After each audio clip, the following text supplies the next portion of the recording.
सोचो, तुम्हारे पास बहुत टैलेंट है, तुम हार्ड वर्किंग हो, इंटेलिजेंट हो और हर काम अच्छे से कर लेते हो। लेकिन जब बात किसी से बात करने की आती है, इंटरव्यू देने की आती है या अपनी बात कॉन्फिडेंटली रखने की आती है, तब तुम रुक जाते हो। और वहीं पर कोई दूसरा इंसान जो शायद तुमसे कम टैलेंटेड है लेकिन उसकी कम्युनिकेशन स्किल्स अच्छी हैं, वो अपॉर्चुनिटी ले जाता है। सच बताऊं, आज के टाइम में कम्युनिकेशन स्किल एक सुपर पावर है। स्कूल हो, कॉलेज हो, बिजनेस हो, जॉब हो या सोशल मीडिया, हर जगह लोग पहले तुम्हारी बात सुनते हैं, फिर तुम्हारी नॉलेज देखते हैं। अगर तुम अपनी बात क्लियरली और कॉन्फिडेंटली नहीं रख पाते, तो लोग तुम्हारी वैल्यू भी कम कर देते हैं। लेकिन एक गुड न्यूज़ है, कम्युनिकेशन स्किल कोई इनबॉर्न टैलेंट नहीं है। ये एक स्किल है, ए और हार्ड स्किल की तरह इसे भी प्रैक्टिस से इंप्रूव किया जा सकता है। आज इस वीडियो में मैं तुम्हें ऐसे प्रैक्टिकल टेक्निक्स बताऊंगा जो तुम आज से ही यूज कर सकते हो। सबसे पहली हैबिट है listen more than you speak. बहुत लोग सोचते हैं कि कम्युनिकेशन का मतलब सिर्फ अच्छा बोलना होता है, लेकिन रियलिटी ये है कि अच्छा कम्युनिकेटर पहले अच्छा लिसनर होता है।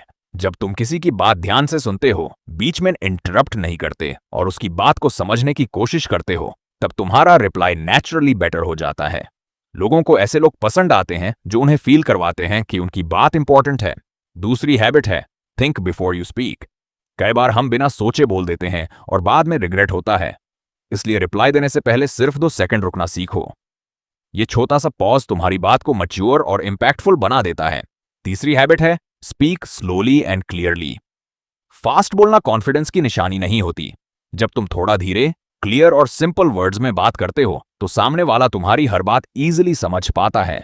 ग्रेट स्पीकर्स कभी जल्दी में नहीं बोलते, वो हर सेंटेंस को इंपॉर्टेंस देते हैं।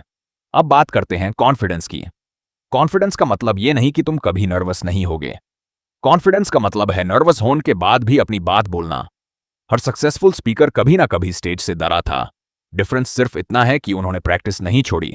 अगर तुम अपनी कम्युनिकेशन इंप्रूव करना चाहते हो, तो रोज सिर्फ 10 मिनट मिरर के सामने बोलना स्टार्ट करो। किसी भी टॉपिक पर अपनी ओपिनियन दो, फिर अपनी वॉइस रिकॉर्ड करो और सुनो। शुरू में ऑकवर्ड लगेगा, लेकिन कुछ हफ्तों बाद तुम खुद अपना डिफरेंस नोटिस करोगे। एक और पावरफुल टिप है, अपनी वोकैबुलरी को कॉम्प्लिकेटेड मत बनाओ। सिंपल लैंग्वेज सबसे पावरफुल लैंग्वेज होती है। इंटेलिजेंट दिखने के लिए डिफिकल्ट इंग्लिश वर्ड्स यूज करने की जरूरत नहीं है। जो बात सिंपल तरीके से समझ आ जाए, वही बेस्ट कम्युनिकेशन होती है। बॉडी लैंग्वेज भी कम्युनिकेशन का एक बहुत बड़ा पार्ट है। सीधा खड़े रहो, शोल्डर्स रिलैक्स रखो, स्माइल करो और आई कांटेक्ट मेंटेन करो। कई बार तुम्हारे वर्ड्स से पहले तुम्हारी बॉडी लैंग्वेज बोल देती है कि तुम कॉन्फिडेंट हो या नहीं। और सबसे इंपॉर्टेंट बात, लोग तुम्हें जज करेंगे। कभी तुम्हारी इंग्लिश पर, कभी तुम्हारे एक्सेंट पर, कभी तुम्हारे कॉन्फिडेंस पर। लेकिन अगर तुम इन सब से डर गए, तो कभी इंप्रूव नहीं कर पाओगे। हर एक्सपर्ट कभी बिगिनर था। इसलिए मिस्टेक्स से मत डरो, उनसे सीखो। याद रखो, कम्युनिकेशन स्किल सिर्फ अच्छा बोलना नहीं है। ये लोगों से कनेक्ट करना है, अपनी बात को क्लियरली एक्सप्रेस करना है और सामने वाले को फील करवाना है कि तुम उसकी रिस्पेक्ट करते हो। अगर तुम रोज थोड़ी सी प्रैक्टिस करोगे, तो 1 साल बाद तुम वही इंसान नहीं रहोगे जो आज हो।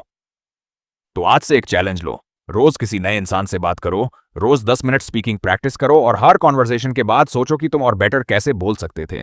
बिलीव मी, ये छोटी छोटी हैबिट्स तुम्हारी पर्सनैलिटी को कंप्लीटली ट्रांसफॉर्म कर देंगी। और जिस दिन तुम्हारी कम्युनिकेशन इंप्रूव हो गई, उस दिन अपॉर्चुनिटीज खुद तुम्हें ढूंढने लगेंगे।